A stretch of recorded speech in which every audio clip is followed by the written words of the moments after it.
നമസ്കാരം. അമ്മയ്ക്കൊപ്പം കുട്ടിയാനയെ എത്തിക്കുന്നതിനുള്ള ശ്രമം വിജയം. ആശ്വാസത്തിന്റെ നിറവിൽ വനപാലകർ. ഇന്നലെ രാവിലെയാണ് 6 മാസത്തോളം പ്രായം തോന്നിക്കുന്ന കുട്ടിയാന കുട്ടമ്പുഴ പുയംകുട്ടി പണികണ്ടഞ്ചാലിൽ ജനവാസ മേഖലയിൽ എത്തിയത്.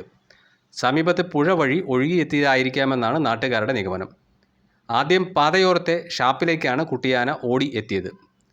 നടത്തിപ്പുകാരൻ ഉടൻ വാതിൽ അടച്ചതിനാൽ അകത്ത് കടക്കാനായില്ല. ഇവിടെ നിന്നും റോഡിലേക്കിറങ്ങി കുറച്ചുനേരം തലങ്ങും വിലങ്ങും ഓടി നടന്നു. ഇതിനിടയിൽ വിവരം അറിഞ്ഞ് വനപാലകരും സ്ഥലത്തെത്തി. കുട്ടിയാനയെ തള്ളാന ഉൾപ്പെടുന്ന കൂട്ടത്തോടൊപ്പം ചേർക്കുകയായിരുന്നു ഉദ്യോഗസ്ഥ സംഘത്തിൻ്റെ ലക്ഷ്യം.